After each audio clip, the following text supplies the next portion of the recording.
Hello दोस्तों, स्वागत है आप सभी का इस नए वीडियो में। दोस्तों, आज से हम लोग शुरू कर रहे हैं क्लास 10th का सामाजिक विज्ञान। मैं पहली बार इस पर वीडियो बना रहा हूँ। आप लोग एक वीडियो तो ज़रूर कम से कम देखिएगा पूरा, जिससे आप हमको अच्छे से जज कर पाएँ और समझ पाएँ और बता पाएँ कि मैं किस तरीके से पढ़ा रहा हूँ या सही से नहीं। ठीक है, तो दोस्तों मैं देखो किस हिसाब से पढ़ा रहा हूँ। ये NCERT की किताब हमने ले रखी है। मैं आपको एक एक लाइन अच्छे से समझाने वाला हूँ, हमारा ये उद्देश्य रहेगा। और हम एक एक लाइन आप पढ़ करके आपको एक एक लाइन का मतलब पढ़ाएंगे, बताएंगे, समझाएंगे जो मैं समझ रहा हूँ। ठीक है, तो चलिए शुरू करते हैं। देखिए, संसाधन और विकास, बढ़िया हेडिंग मिल गई है। संसाधन क्या होते हैं आप सभी ने सुना होगा। जल संसाधन है ना, और वायु संसाधन, इस तरीके से बहुत सारे संसाधनों के बारे में सुन रखा है। पढ़ा नहीं पढ़ा वो मैं भाई नहीं जानता। देखो, आपका आप जानो, मैं अपना मैं जानता हूँ, है कि नहीं। और विकास बहुत बार पढ़ चुका है, सुना होगा मोदी जी ने बहुत विकास किया। और बहुत बार ये भी सुना होगा कि मोदी जी ने कुछ भी विकास नहीं किया, है कि नहीं। तो डेवलपमेंट इंग्लिश में बोलते हैं इसको, विकास को डेवलपमेंट बोलते हैं। तो इस लेसन का जो मेन मतलब है, हम लोग इसी को समझेंगे, क्योंकि अब अभी क्लास 10th में एक एक चीज़ समझेंगे कि आखिरकार संसाधन क्या होते हैं और विकास क्या होता है। संसाधन क्या होते हैं और कितने प्रकार के होते हैं, विकास क्या होता है, उसका बढ़िया मतलब ना शाब्दिक अर्थ और उसको परिभाषित करेंगे, समझेंगे। पढ़ने में बहुत ही मज़ा आएगा भाई। मैं तो पलथी मार के बैठा हूँ और आराम से मज़ा लेकर पढ़ रहा हूँ। आप भी हमारे साथ पढ़िए, मैं 100% कहता हूँ आपको ज़रूर मज़ा आएगा और समझ में भी आएगा। चलिए वीडियो को शुरू करते हैं। देखिए यहाँ पर क्या लिखा है, पहले हम इसको पढ़ लेते हैं। लिखा है, क्या आप उन वस्तुओं का नाम बता सकते हैं जो गाँव और शहरों में हमारे जीवन को आराम पहुँचाते हैं। हाँ भैया, सोचिए। ऐसी वस्तुओं की एक सूची तैयार करें और इनको बनाने में प्रयोग होने वाले पदार्थों का नाम बताएं। आप खुद सोचिए, ये आपके ऊपर है। आप ये काम आसानी से कर सकते हैं भाई, करना भी चाहिए, तभी आपको ना पढ़ने का मज़ा आएगा। आप खुद से मन में सोचिए, नहीं कर रहे हैं तो सोचिए। क्या सोचना है? उन वस्तुओं का नाम बता सकते हैं जो गाँव और शहरों में आराम पहुँचाते हैं। क्या चीज़ें आराम पहुँचाती हैं भाई? तो मन में आ रहा होगा कि यार बिजली बहुत आराम पहुंचा रहे, पंखा बहुत आराम पहुंचा रहा है, गर्मी में मरे जा रहे हैं और पंखा चला देते हैं, आराम पहुंचा रहा है ना। और मोटर आ गई है, उससे को चालू कर देते हैं। और टुल्लू हम लोग अपने यहाँ यूज़ करते हैं, नल है ना, पानी, बिजली से पानी निकलता है। तो ये सब क्या है, हमारे जीवन को आराम पहुंचाते हैं। अब क्या कर, और आगे क्या कर, ऐसी वस्तुओं की एक सूची तैयार करें और इनको बनाने में प्रयोग होने वाले पदार्थों का नाम लिखें। अब आप इसकी भाई सूची तैयार कर लीजिएगा, छोटी मोटी 5-6 तो कम से कम नाम होने चाहिए और पदार्थों का नाम होना चाहिए। मैं भाई क्या बोला, यही बोला कि एक एक लाइन पढ़ाऊँगा, मस्त पढ़ाऊँगा, बढ़िया पढ़ाऊँगा। नहीं, मैं पढ़ रहा हूँ सही बताऊँ तो, और मैं इस तरीके से पढ़ रहा हूँ मैं खुद बैठ के, और आपको खुद ही भी मज़ा आएगा। चलिए शुरू करते हैं। आगे दिया है, हमारे पर्यावरण में उपलब्ध प्रत्येक वस्तु जो हमारी आवश्यकताओं को पूरा करने में प्रयोग की जाती है और जिसको बनाने के लिए प्रौद्योगिकी उपलब्ध है, जो आर्थिक रूप से संभव एवं सांस्कृतिक रूप से मान है, एक संसाधन है। भैया संसाधन की परिभाषा पहले ही लाइन में दे दी। ये कह रहे हैं, क्या कह रहे हैं, हमारे पर्यावरण में उपलब्ध हो, कैसे होने चाहिए, संसाधन किसे कहेंगे। पहली शर्त क्या है, पर्यावरण में उपलब्ध होने चाहिए, हमारे आसपास जो पेड़ पाती हैं, जंगल पाती हैं, घर हैं, वहाँ पर उपलब्ध होना चाहिए। प्रत्येक वस्तु जो हमारी आवश्यकताओं को पूरा करने में प्रयोग करती है, वो पर्यावरण में उपलब्ध हो, हमारे वायुमंडल में, पृथ्वी पर हो, कहीं पर भी हो भाई, पृथ्वी पर, पूरे पृथ्वी पर। ये पृथ्वी है आपकी, वातावरण की, पर्यावरण क्या खाली भारत में है, क्या खाली उत्तर प्रदेश में है, क्या खाली हमारे रायबरेली अमेठी में है?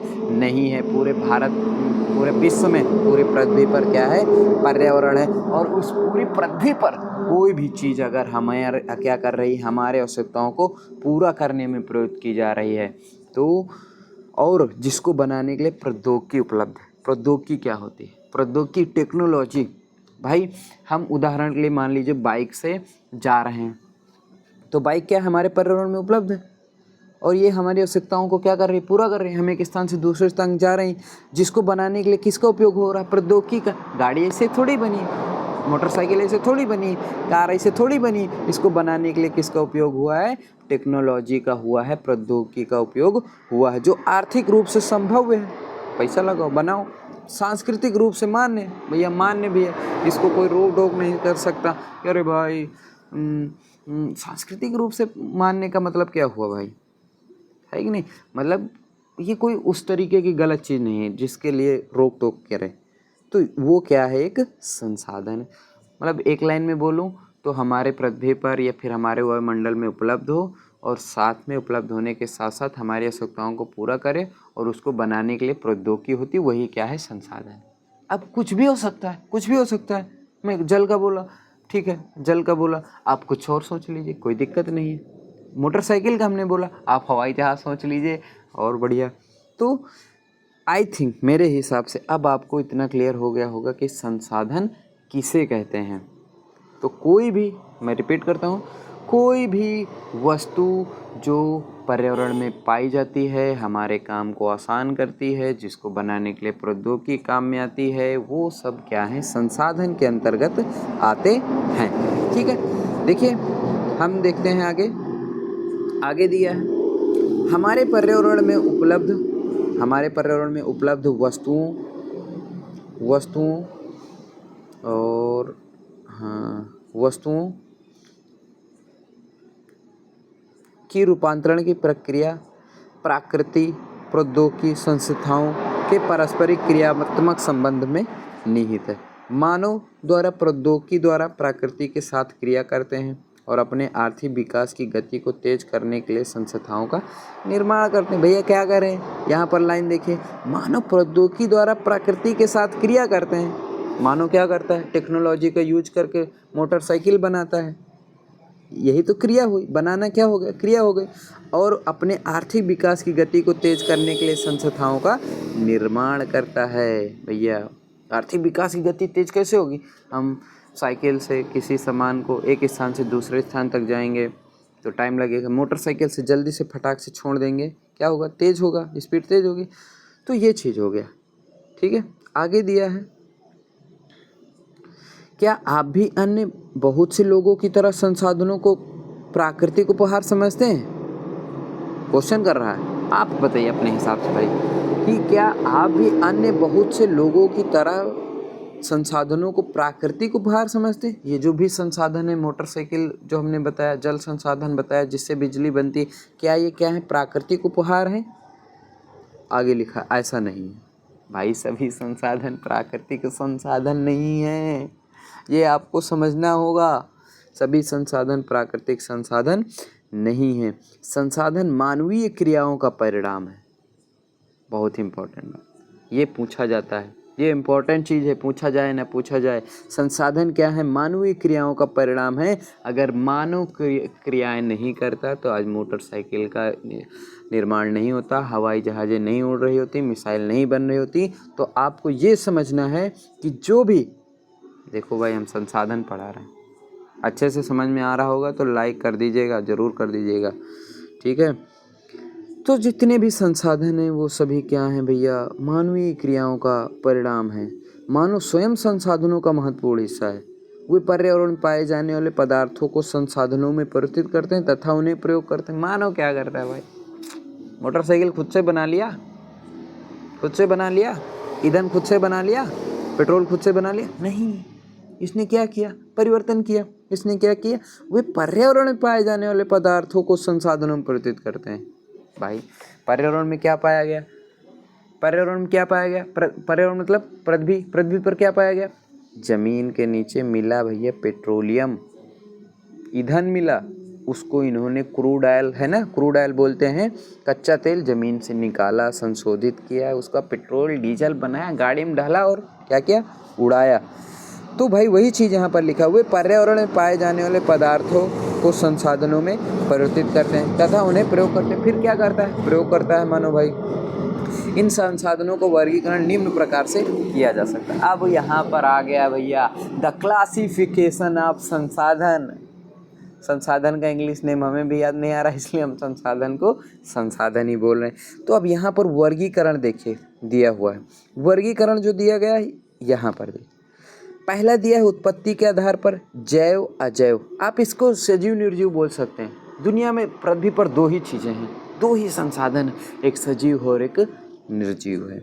दूसरा आप देखिए यहाँ पर समाप्यता के आधार पर, मतलब समाप्यता जानते हो क्या होता है, मतलब समाप्त होने के आधार पर। दुनिया में दो ही चीज़ें हैं, एक नवीकरणीय योग और दूसरा अनवीकरणीय योग। मतलब दो चीज़ें, एक जो समाप्त हो सकती हैं और दूसरी जो कभी भी समाप्त नहीं हो सकती हैं। तो ये चीज़ होगी, ठीक है। आगे दिया है, अच्छा एक चीज़ ये भी देख लीजिए, मैंने बताया नहीं। नवीकरणीय का मतलब जो जिनको दोबारा नहीं बनाया जा सकता। नवीकरणीय क्या होगा भाई, तो नाम से ही है थोड़ा सा। अनवीकरणीय मतलब दोबारा नहीं बनाया जा सकता, नवीकरणीय का मतलब जो दोबारा बनाया जा सकता है, या फिर अनवीकरणीय का मतलब जो समाप्त हो सकती हैं, और नवीकरणीय योग्य का मतलब जो समाप्त नहीं हो सकती। अब आप सोच में पड़ गए होंगे क्या बोल रहा हूँ भाई। देखिए उदाहरण के लिए जो पेट्रोलियम है ये समाप्त हो सकता है। पेट्रोलियम क्या है, समाप्त हो सकता है। पेट्रोल कितने दिन चलेगी, जितने ये ज़मीन है, ज़मीन नीचे जो खदानें हैं है, ठीक है, सब खत्म हो गई तो पेट्रोल क्या हो गया, ख़त्म हो गया। तो और कुछ ऊर्जा या फिर ऐसी भी हैं संसाधन जो कभी ख़त्म नहीं हो सकते। जैसे उदाहरण के लिए आपकी जो सौर ऊर्जा है, आई थिंक कि सौर ऊर्जा एक तरीके की नवीकरणीय ऊर्जा है या फिर नवीकरणीय संसाधन है, क्योंकि ये जब तक सूर्य ख़त्म नहीं होगी और सूर्य की जो आयु है पृथ्वी से ज़्यादा हमें अपना देखना है भैया। तो समझ में आ गया होगा आपको ये चीज़, ठीक है। दूसरा दिया है, दूसरा क्या है भैया, तीसरा दिया है स्वामित्व के आधार पर। मतलब बोलते ना स्वामित्व किसका है, तो व्यक्तिगत है, किसी एक आदमी का हो सकता है संसाधन। सामुदायिक हो सकता है, सामुदायिक का मतलब समुदाय जिसमें बहुत सारे लोग रहते हो साथ में, उनका हो सकता है। राष्ट्रीय भी हो सकता है। संसाधन क्या हो सकते हैं, राष्ट्रीय। जैसे भारत में जितनी भी हैं खदानें हो सोने की चांदी की, वो सब भारत की हैं, ये राष्ट्रीय संसाधन है। अगर जो हमने अपने घर पर या फिर खेत पर टंकी किया है, इंजन लाया है, वो हमारा है, व्यक्तिगत संसाधन है। उसमें सरकार और सरोकार, सरोकार मतलब कुछ नहीं, सरकार को ध्यान दीजिए, उसमें सरकार और दूसरे देश सरकार कुछ नहीं कर सकती। हम मोटरसाइकिल लाए चला रहे हैं, तुम्हारा क्या जाता है। तो दो तीन चीज़ें हो सकती है स्वामित्व के आधार पर, तीन चीज़ें हो सकती हैं। या तो व्यक्तिगत हो सकता है कि भाई ये हमारा पर्सनल है, जो आप अब हम यूज करते हैं, हम अपने काम को आसान बनाते हैं, हम कपड़ा प्रेस करने के लिए इस्त्री ले आए हैं, ये हमारा है, ये हमारा व्यक्तिगत है। उसके बाद कहाँ चला गया भाई, मिल गया, ठीक है। तो वो हमारा है, हम मोटरसाइकिल ले आए, हम कार ले आए, हम स्कॉर्पियो ले आए, हम ट्रक ले आए, जो भी ले आए वो सब हमारा है। वो क्या है, व्यक्तिगत। एक होता है सामुदायिक, एक होता है सामुदायिक, जैसे हॉस्पिटल्स हो गए, ये क्या है, सामुदायिक।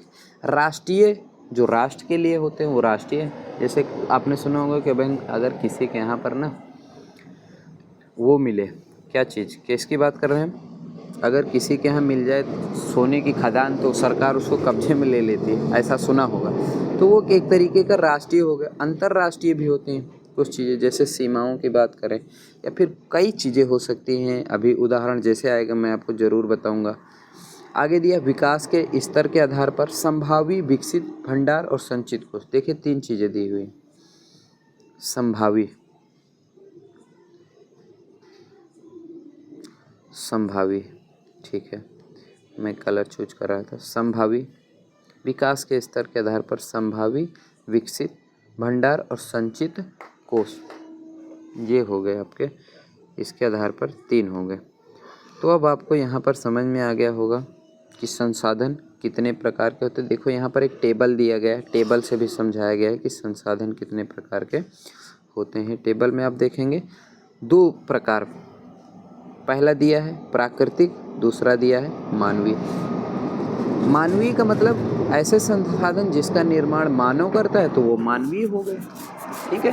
प्राकृतिक का मतलब ऐसे संसाधन जो हमें प्रकृति से प्राप्त हुए हैं, जिनमें मानव का कोई योगदान नहीं है, उनको हम लोग प्राकृतिक संसाधन कहते हैं। तो प्रमुख रूप से संसाधन दो प्रकार के, प्राकृतिक और मानवीय, ठीक है। आगे बढ़ते हैं। देखिए प्राकृतिक में क्या हो गया, देखिए यहाँ पर छटाक से उदाहरण दे दिया, मैं अभी आपको तुरंत बताऊंगा। प्राकृतिक में दो चीज़ें होती हैं, एक नवीकरणीय योग्य हो सकती हैं और अनवीकरणीय योग्य हो सकते हैं। नवीकरणीय योग्य में देखो दिया है ऐसे संसाधन ना जिनका दोबारा से आप यूज कर सकते हैं या फिर ये कभी समाप्त नहीं होंगे, ऐसे भी आप समझ सकते हैं। अब दो चीज़ें हैं, एक तो है सतत, दूसरा दिया है जैव। हम एक एक करके समझेंगे। अब नवीकरणीय पहले समझ देते हैं। नवीकरणीय जो होते हैं दो प्रकार के होते हैं, एक सतत है, दूसरा क्या है, जैव। सतत में देखिए जैसे पवन का दिया है, सतत में जैसे क्या दिया है, पवन का दिया है, पवन ऊर्जा। पवन देखिए आप पवन ऊर्जा के बारे में पढ़े होंगे, नहीं पढ़े तो पवन चक्की के बारे में पढ़ा होगा, नहीं पढ़ा होगा तो सुना होगा, नहीं सुना होगा तो आपने एक गाना सुना होगा, हर किसी को नहीं मिलता यहाँ प्यार जिंदगी में। आपने ज़रूर ये गाना सुना। ये गाना को सुना और जब देखा होगा तो उसमें भैया पवन चक्की बनी हुई देख लीजिए, मैं इसलिए केवल बता रहा था आपको, तो ये क्लियर हो गया आपको, ठीक है। जैव में क्या होते हैं, नवीकरणीय क्या है, कभी जैव भी हैं जो नहीं समाप्त होंगे या फिर हमें काफ़ी दिनों तक ऊर्जा प्रदान करेंगे, तो हाँ प्राकृतिक वनस्पति हैं और वन्य जीव हैं, ठीक है। अब नवीकरणीय में देखते हैं। अनवीकरणीय में देखिए दिया हुआ है दो, चक्रीय अचक्रीय, मतलब जिनको रिसाइकिल किया जा सकता है और जिनको रिसाइकिल नहीं किया जा सकता है। तो जिसको रिसाइकिल किया जा सकता है चक्रीय किया जा, जैसे धातु, जैसे उदाहरण लिए हमने लोहा लाया, मार्केट से गए लोहा ले आए और लोहे का हमने खिड़की बनवा लिया। 10 साल 20 साल बाद हमें वो पुराना लगा और उसको हमने क्या किया, बेच दिया, तो वो कबाड़ में गया।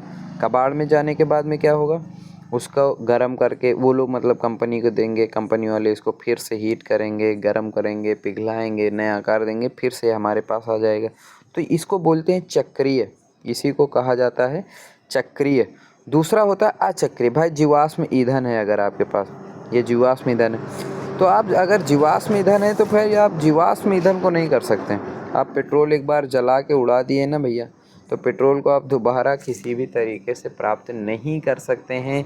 ये एक अनवीकरणीय योग्य संसाधन है।